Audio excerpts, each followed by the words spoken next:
In a tranquil, small provincial town in Pennsylvania, life unfolds peacefully and uneventfully for Milton Robinson, a 79-year-old widower and one of its long-standing residents. His days are a portrait of retirement simplicity. Regularly, he attends the town council meetings where he consistently raises two recurring issues: the need to change the town's slogan and his plea for an additional pedestrian crosswalk near his home.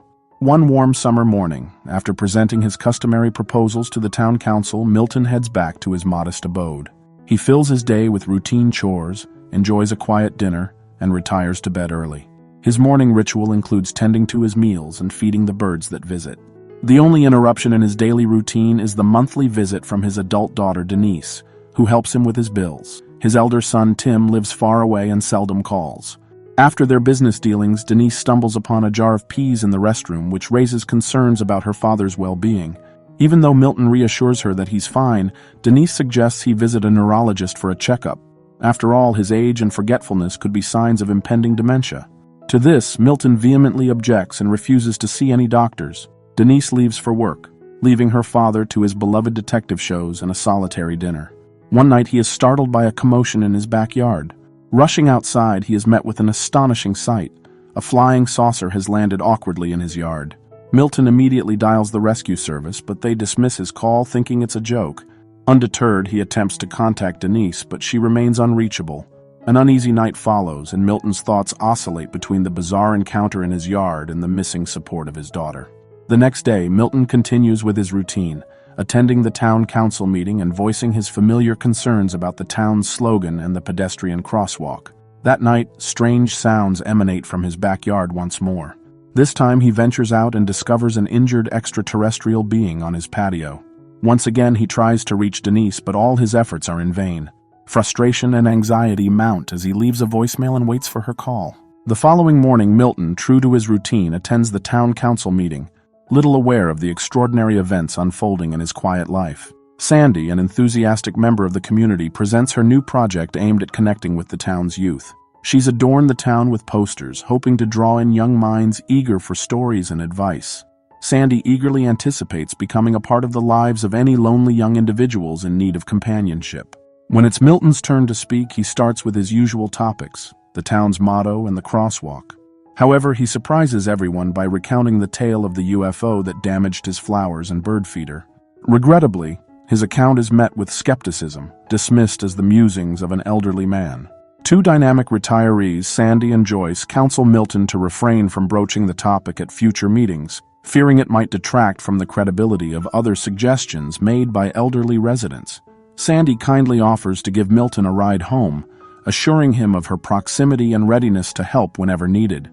This leaves Milton feeling frustrated, sensing that he's being written off as eccentric. That evening, Milton ventures to his backyard once more, half expecting the extraterrestrial being to have perished. To his astonishment, the creature stirs, raising its head and casting a plaintive gaze upon him. Milton gently rewraps the unconscious visitor in a blanket and leaves a glass of water nearby. Come morning, Milton discovers the extraterrestrial, still shrouded in the blanket and seeming to shiver by his back door. Concerned for its well-being, Milton invites it inside where it's warmer. This is a wholly unprecedented situation for him, leaving him uncertain of how to proceed. Observing that the extraterrestrial has consumed all the water, Milton fetches another glass of water for him. He then assembles a tray with an assortment of foods from his kitchen and serves it to him. However, the extraterrestrial's choice is a simple apple. Milton sets off to the store to purchase more apples. There, the cashier asks Milton why he needs so many apples, so Milton explains to the cashier that they're intended for an alien whose UFO crashed in the backyard of his garden. Regrettably, the cashier regards him with incredulity, assuming he's sharing fanciful delusions. Returning home, Milton takes a seat on the living room couch. He only half listens to news of a search for a crashed weather satellite as his attention is abruptly seized by the reappearance of the extraterrestrial. As the extraterrestrial starts to regain its strength and even walk, Milton takes it on a tour of his home, offering a guest room and introducing it to the pleasures of television. Milton's preference for detective shows is because of the unpredictability of their endings, and he shares family photos with the silent yet attentive extraterrestrial. He sadly informs the extraterrestrial about his late wife, his son's relocation to California, and his occasional visits from his daughter. Recalling the dance show, Milton sits in front of the TV, extending an invitation to the extraterrestrial to join him on that special day. Meanwhile, the store clerk informs Denise about her father's unusual statements regarding the extraterrestrial, prompting her to visit him during her lunch break. She insists once more on him seeing a doctor due to her deep concern for his mental health, and after some reluctance, Milton agrees. Denise rushes off, and as soon as she leaves, the phone rings. It's Sandy in urgent need of a printer, and Milton warmly invites her over to print her necessary documents. Upon arriving, Sandy sees the extraterrestrial and realizes that what Milton is saying is true. Then Milton introduces Sandy to the extraterrestrial and also shows her the crash site of the UFO. She advises Milton to keep it a secret for the safety of that extraterrestrial and you. Sandy departs, but Joyce, noticing Sandy's car outside Milton's house, becomes increasingly curious about the unfolding situation. Meanwhile, the television continues to broadcast calls for the community to aid in the search for the crashed satellite. Time passes, and the extraterrestrial remains in Milton's home, bonding with him over their shared favorite TV shows. One morning, the extraterrestrial surprises Milton by presenting a piece of paper with a drawing of a cat. The gesture deeply touches Milton's heart as it signifies a connection between them. The extraterrestrial appears to be working on repairing its spaceship, indicating its full recovery and readiness to return home. In the meantime, Milton visits a neurologist and undergoes various tests, though he occasionally makes frustrating mistakes during the evaluations. While Milton is away, Sandy keeps the extraterrestrial company and shares her concerns about her daughter, who moved to the West Coast to live with a friend.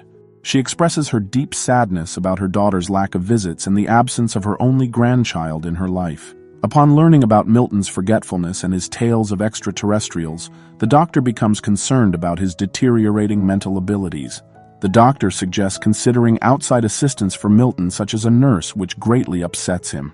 In a fit of anger, Milton leaves the doctor's office and shouts at his daughter. Sandy, who had been reading a children's book to the extraterrestrial, attempts to engage Milton in conversation.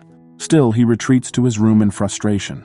Later, Milton finds the extraterrestrial working on its spaceship and confides in it, expressing his frustration with his daughter's suggestion of a nursing home and his regrets about not staying in touch with his son, whom he perceives as being a bad father.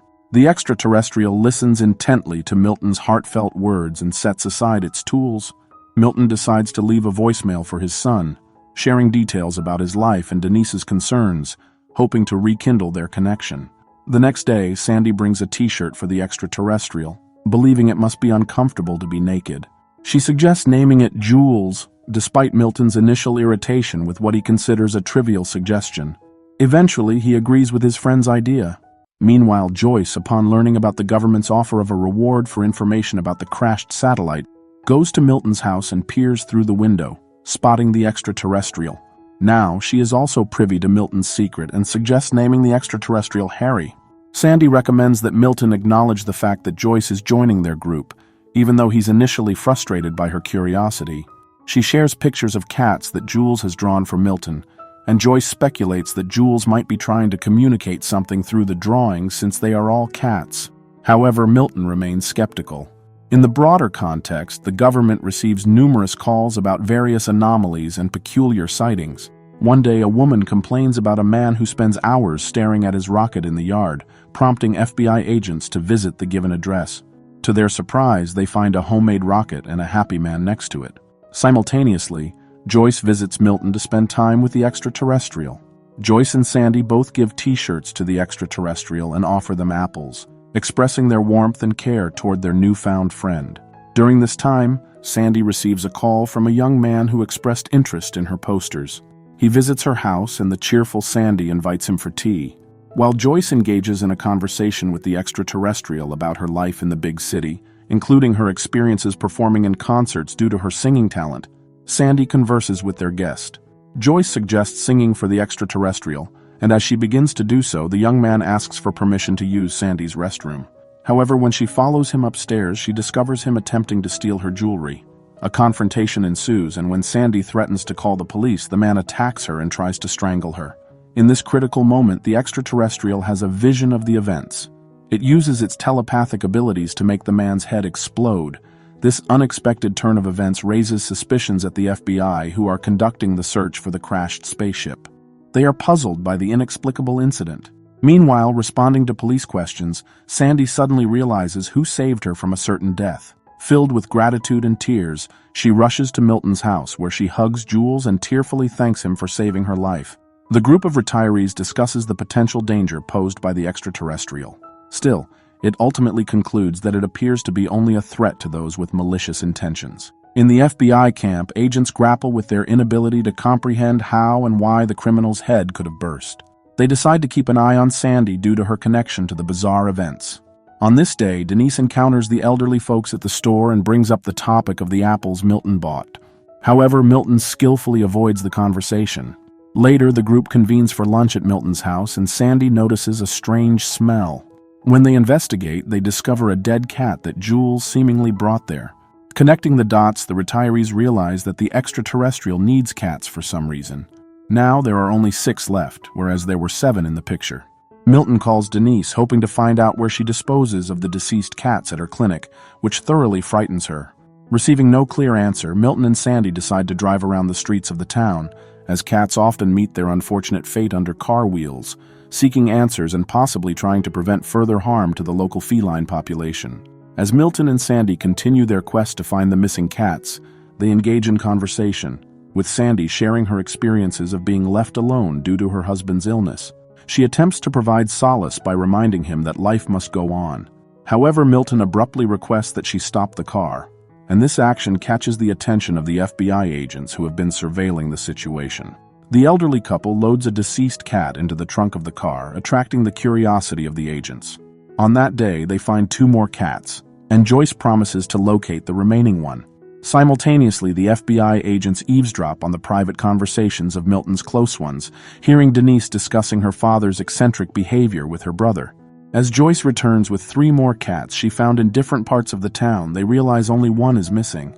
Just then, the agents knock on the door, but the elderly folks choose not to answer and hide from view. Eventually, the agents leave, and the group understands they must act swiftly. Milton recalls the cat that Joyce mentioned earlier, which is deaf, blind, and non-mobile. Feeling offended, she departs. Sandy catches up with her and apologizes for Milton's bluntness. Joyce admits that he is right, and it is indeed time to end the cat's suffering. She brings the cat, and the extraterrestrial compassionately puts it to eternal sleep, then covers the remains with a piece of material. They begin to merge into a single object. In the end, a radiant object appears in front of the group, serving as fuel for Jules's spaceship. The saucer takes off into the air and moves to the center of the yard. This event is instantly detected by the FBI's instruments, causing the retirees to realize that the time for a farewell has come. Joyce gives Jules a souvenir globe with a view of the city inside, Sandy offers a sweater she knitted, and Milton presents him with his driver's license along with a photo. However, as the extraterrestrial makes an inviting gesture, clearly offering them a chance to join, Milton is about to accept the invitation when the phone rings inside the house. He picks up the receiver, hearing Denise's voice on the other end. Denise suggests meeting on Saturday to reconcile their recent arguments. She plans to treat Milton to lunch and then give him a haircut. However, their conversation is interrupted by a knock at the door.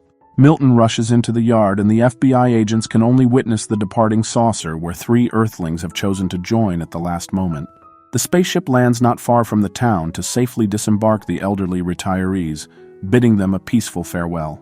Milton hugs the extraterrestrial and expresses gratitude for the invitation to travel together. However, he ultimately decides that he cannot leave his home and loved ones behind. Jules enters the spaceship, which then takes off and soars into the sky. The elderly folks wave goodbye to their dear friend, hoping he hasn't forgotten them. Time passes, and Milton continues to live in his home, frequently visited by Sandy and Joyce. The elderly friends often reminisce about their extraordinary encounter with Jules, who has now departed. They hold on to the hope that their extraterrestrial friend remembers them too. One night, Milton's yard is illuminated by a bright light, and he realizes that he has guests. The film concludes with a heartwarming and slightly melancholic touch, highlighting the fading of human life and the enduring memories of their extraordinary encounter. In this story, the extraterrestrial is portrayed not as a villain but as a cute and understanding being with expressive eyes, offering a refreshing departure from the typical alien invasion narratives.